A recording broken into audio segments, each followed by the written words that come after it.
Hey, this is Zacklog the Great.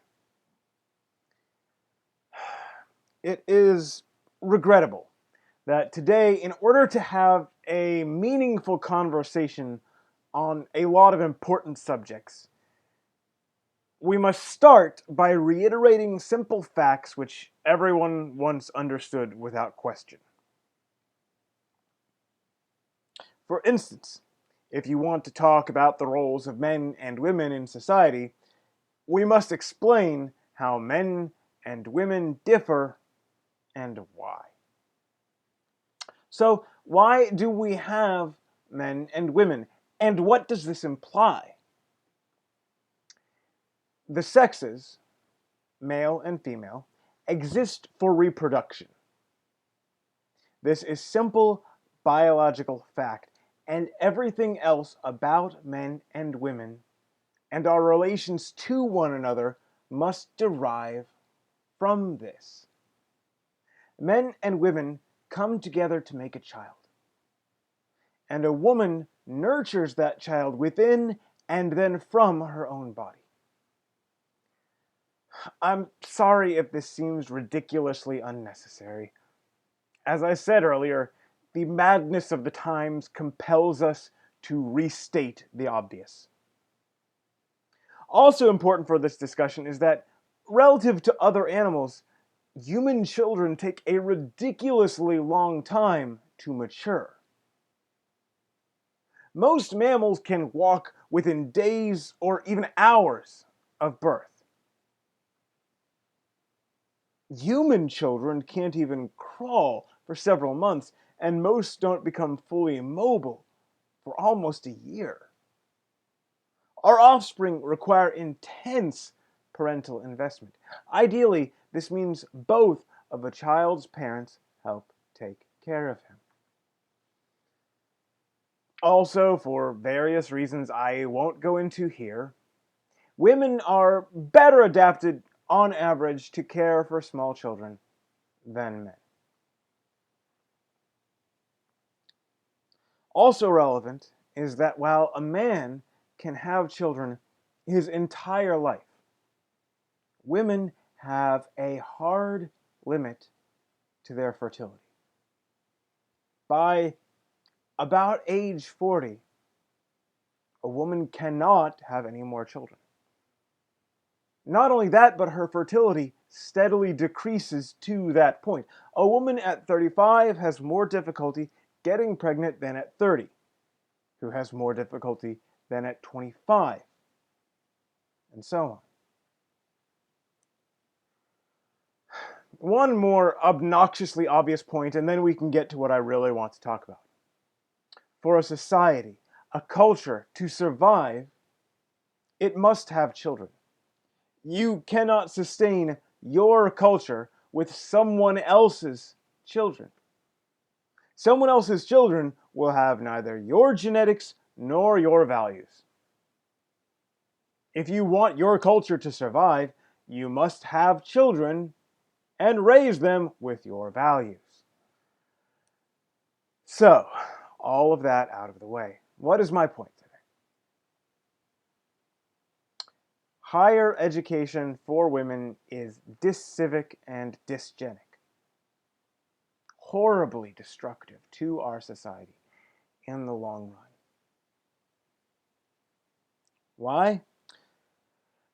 As I said, women's fertility decreases with age, and by about 40, vanishes entirely. A woman who is in school is not having children, and these days, probably not even seeking a husband. If a woman goes straight from high school to college, she'd graduate at about 22. If she pursues a master's, that's another 2 to 3 years. A doctorate would be another 8 years. And to fully grasp the situation, you must look at the career post-college. Depending on her financial situation, a woman may leave college with several tens of thousands of dollars in debt. This would require several years in the workforce to pay off. So, say a woman gets a bachelor's and then tries to establish a career. That would put her at about age 27 by the time she has a career and her debt load might be eased. Maybe, if she's lucky. So, almost half of her years of adult fertility are gone. And if you take into account the steady decline of fertility, it's even worse. If she chooses to pursue an advanced degree, well, you get the picture. Much as we like to think otherwise, every decision is a trade-off. Choosing one good thing necessarily means not having another good thing. A woman pursuing higher education is giving up her most fertile years and likely burdening her future family with debt. This isn't the end of the problems, though. I won't go into the reasons here, but women have a tendency called hypergamy. This means that women want to marry a man of higher social or financial status than themselves. Now, if a woman goes to college and pursues a career, this cuts the pool of potential husbands significantly.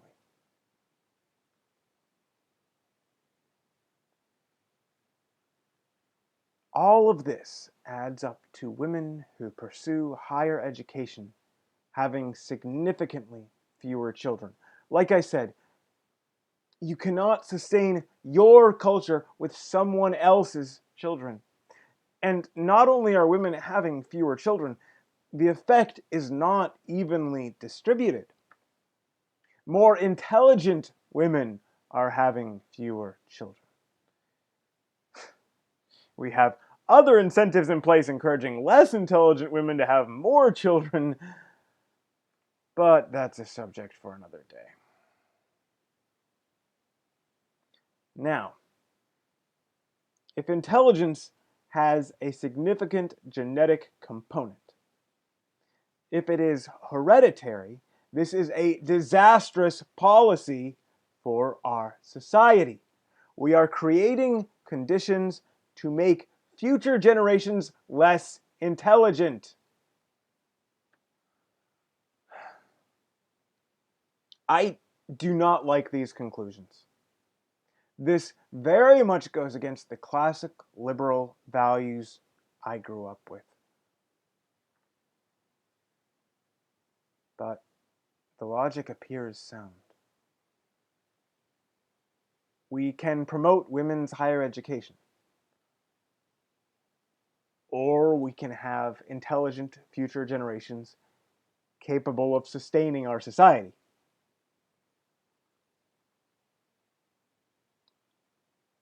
I doubt we can do both.